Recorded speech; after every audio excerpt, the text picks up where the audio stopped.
I want to turn the next part of our forum to Jamie and to Mr. and Mrs. Naylor. And these are questions we received regarding, Jamie, your service in the Army, and Mr. and Mrs. Naylor, Joe and Maura's service. Jamie, what were your duties in the Army? How long did you serve? Sure. Kind of my story with the Army starts, I'm a junior in high school, and I decided that I grew up pretty poor actually, and I decided to give back to the country that gave me so much, so I walked in the recruiter's office and said I wanted to enlist. So that's what I did. And at any rate, he's showing me a bunch of videos and things like that, and I said, well, that looks kind of neat. And my specialty, what ended up happening, was I became a weapons of mass destruction defense specialist. So I know the ins and outs of nuclear, biological, and chemical weapons. At any rate, went to basic training the summer between my junior and senior year of high school, and then after I graduated, I learned that specialty.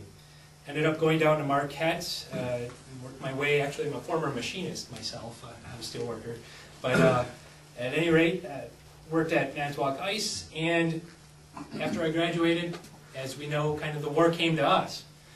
One of my most vivid pictures in my mind is Colin Powell up in front of the UN with all of those boards behind him, right? Those Underground Railroad cars.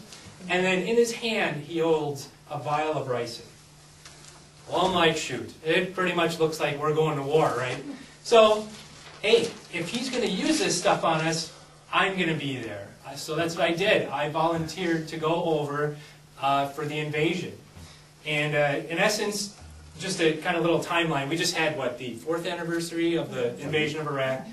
And, okay, so February 1st, 2003, I kind of make a deal with my wife. Hey, if you'll marry me, I'll buy you a Saturn Ion, right? So February 1st, 2003, my wife and I get married. And I'm like, okay, is it okay if I volunteer too, honey? That's what the bride gift is for. That's what the Saturn Ion's for. So at any rate, February 1st, 2003, my wife and I got married in the state capitol. Well, interesting enough, that very same day, the Columbia Space Shuttle kind of crumbled in midair, unfortunately, but also I got married in the Wisconsin State Capitol, and there was enormous preemptive war protests going on around the state capitol. If you're not from Madison, you don't know where you're going from in the first place. Second of all, try and weave your in-laws and relatives through the streets of Madison around these enormous protests. It was a logistical nightmare, really. So at any rate, got married, knowing I was going to volunteer to go over on the same day that there's these enormous protests going on. I thought there was nothing more American than that kind of situation right there. At any rate, I got that Saturn Ion, and 3 weeks later I got a phone call from the military saying, you've been deployed. So I was cross-leveled into a quartermaster unit from Ohio. What they specialized in is supplying water. Now, what's the most precious resource in the desert? Water. That makes sense. So that's what I ended up doing. I was their chemical weapons defense specialist, and they landed, kind of like I said, this is the 4th anniversary of my deployment to Iraq, right in the middle of a Scud attack sitting on the landing strip in Kuwait on March 25th, 2003. So that's basically my duty, to defend against those, and because we didn't know if those Scuds were tipped with chemical or biological weapons, we were all sitting in our gas masks, fully clothed, on a day probably 20 degrees hotter than this. So it was about 95 degrees, 95% humidity, and you were just in all your gear, sweating your butt off, just buckets for 15 minutes. And of course, because that's your first experience in war, that's your 15 minutes, the longest 15 minutes of your life. So from Kuwait, we went on May 2003, we went up to Baghdad, and that's where essentially I was for about 10 months. And we supplied water. We basically stuck a hose in one of Saddam's palace moats right near the airport. And what better place? It's actually bottom fed from the Tigris River. Sucked it out, purified it, and then gave it out to those coalition troops that first summer, fall, and winter of 2003. Oppressive heat, primitive living conditions. We lived in tents. I had a bunk, actually, in a tent that was built around a blacktop road. Well, the blacktop road would heat up all day and all night. You'd have that heat radiate up at you. Again, went there 255, came back 185. So that was a bit interesting. Lastly, like I said, that first fall, or summer, fall, winter. In winter, we were replaced by Kellogg, Brown, and Root. Does anyone recognize that? Halliburton. Subsidiary of Halliburton. Now here you are, you know, Joe Schmo soldier over in Iraq, and you know, I'm a specialist. I was getting paid as an E4 at the time. I'm making, you know, this is great too, $40,000 tax-free. And then you talk to these guys, and they're making $120,000 doing the same thing. Did they do it well? Same exact thing, no. It's a great country. Talk about a learning curve. We were without water for 3 days. The first 3 days that they took over, they couldn't get their machines running. Great machines. They get top-of-the-line equipment, believe me. But we didn't have water, per se, for 3 days, so it's not so good, obviously. But that was winter. It wasn't like you're in the heat of summer, but nonetheless.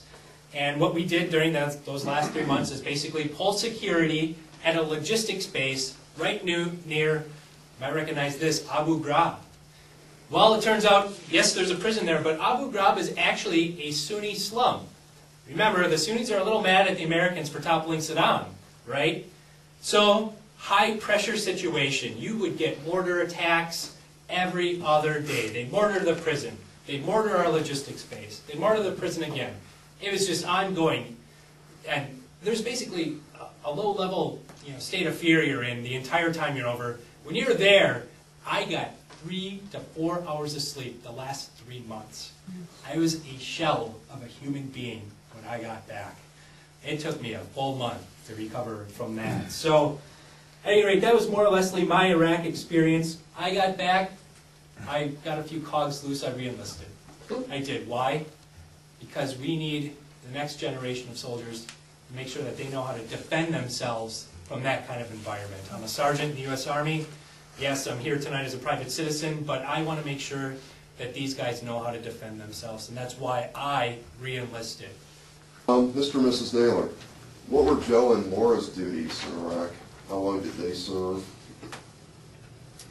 I'll talk about our daughter Laura first. As a freshman at the University of Madison, she decided to join the National Guard to help with tuition costs. This was March of 2001, so little did we know what would be happening in the world at that point in time. She joined the National Guard and was deployed the day before the war started. She left for Fort McCoy. So you can imagine how we felt. The next day I was at a conference and I had to leave because I was just crying nonstop because here is our daughter, our only daughter, being deployed, and we knew she was going to Iraq at that point in time. So it was very devastating. She arrived in Kuwait in, I believe, May, and into Iraq June of 2003. Her assignment as military police was to work with the Iraqi police in their police stations. So they helped with weapons training, that type of thing, helping to build up the police station. So she was actually working close to Sadr City, which is not a very good part of Baghdad, living in the green zone. But she was living in a palace that must have been a gorgeous palace before we bombed it out. But they were living in the basement of that, with the whole upper part pretty much destroyed. So I'm thinking as a mother, okay, spent uranium, you know, how is that going to affect her for the, you know, the rest of her life or when she has children? So that is another fear. And the rats were another story. She lived with that as well.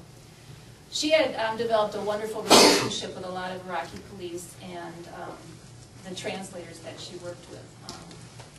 In November of 2003, a car bomb blew up right outside the police station, El Shab police station, completely destroying the front of the building. We did not, our soldiers, they took rotations there. Laura was just about ready to leave to go to the police station at that time when a report came in that there was a car bomb.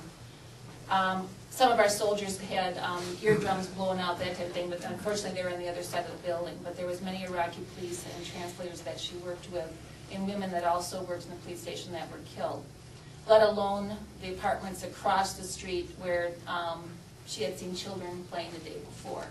When she got there, and shortly after, they were bringing their charred bodies out of those apartment buildings.